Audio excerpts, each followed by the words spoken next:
What is up guys? Today I'm going to be showing you how to do high intensity interval training on the treadmill. And for those who don't know, HIIT is basically alternating between periods of all out intensity and rest. And it's my preferred method to getting down to really low levels of body fat. And although a lot of you already know what HIIT is, you're likely not doing it at a high enough intensity to reap the majority of benefits from HIIT. You need to be working at around 85 to 95% of your max heart rate in order to maximize fat loss with HIIT. And you can tell when you've reached this intensity when you're breathing so hard that you can't keep a comfortable conversation with someone. So when you do your treadmill sprints, you want to choose an appropriate incline and speed level that will allow you to reach this high intensity and stay there for a long period of time. And this setting will vary for everyone, so I suggest using the following as a guideline to follow.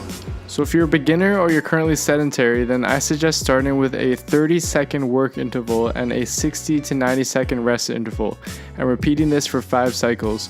But you want to choose a treadmill speed that is more of a jog for you than a sprint.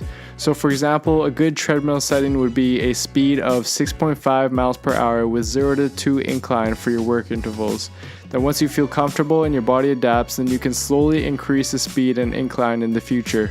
On the other hand, if you're more intermediate or advanced, then I suggest starting with a 30-second work interval and a 45-second rest interval, and repeating this for 7 or more cycles.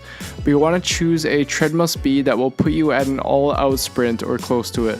For example, I personally use a treadmill speed of around 12 miles per hour at an incline of 5, which allows me to reach around 85 to 95% of my max heart rate throughout the workout. But don't worry too much about the numbers guys, as this will vary for everyone. The key is to choose settings that will require you to work very hard during your workout. And in the workout I'll be showing you today, I'll be doing the advanced workout. Alright, now let's get started with the workout. So you want to warm up for at least 5 minutes to ensure that your legs are prepared for the workout. I suggest doing the following. Perform some leg swings and then walk on the treadmill for 2 minutes, and then jog for 1 minute, and then do more of a run/fast jog for 1 minute, and then walk again for around 1 minute to catch your breath, and then you can bump up the speed and incline and get started with your sprints.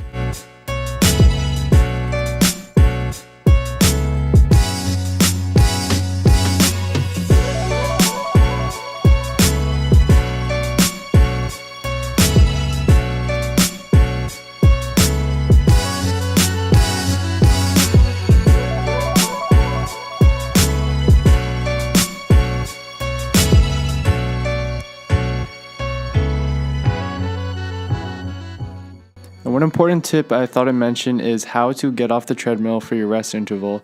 I suggest lifting yourself up by grabbing onto the side handles of the treadmill and then putting your feet on the outer sides of the treadmill. Then you can safely lower the speed to a walking pace for the remainder of your rest interval. Another option is just to stay running on the treadmill while you lower the speed, but this is a little harder to do. Another thing I want to mention is that when you go from walking to sprinting, it usually takes a treadmill quite a while to adjust the speed. So I recommend that you start counting your 30-second work interval once the treadmill has just about reached the sprint speed you set it at, or else you'll kind of be cheating yourself. And something to keep in mind, especially when you start sprinting at faster speeds, is that you want to try your best to use proper form. I won't go too much into depth with this, and I know I don't have the best form here, but the main things you want to do when sprinting is to stay on the balls of your feet, bring your elbows back close to 90 degrees, and bring your knees up. This will help you conserve energy and sprint more efficiently, especially when you get to higher speeds.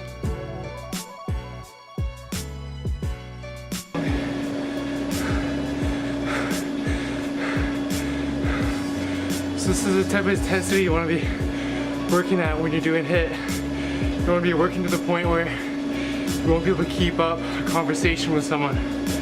If you're not midway through and thinking, why the fuck am I doing this? Then you're probably not doing it right. So I won't show you guys all the cycles that I did, but I hope this gives you guys some insight as to how to properly do a HIIT workout and the intensity that you should be working at.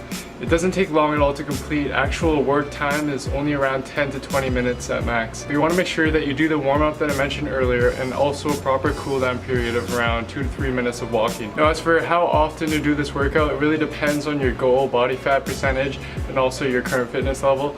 For beginners, I suggest around 1 to 2 times per week to start, and for more intermediate advanced level of fitness, anywhere from 3 to 4 times a week is ideal. Another important point I thought I'd mention is that you need to progressively overload your HIIT workouts in order to prevent reaching fat loss plateaus, and you want to do this every 2 to 3 weeks. HIIT is great for fat loss, especially in stubborn areas, but if you aren't making your HIIT workouts harder, your body will adapt and you'll eventually reach a fat loss plateau. And I've actually made a video going over that concept in depth, and I highly suggest you check it out in order to see the best results. You can check that out right here. Anyways, thank you guys for watching. I hope you enjoyed the video. As always, please like and comment below and subscribe to my channel. I'll see you next time.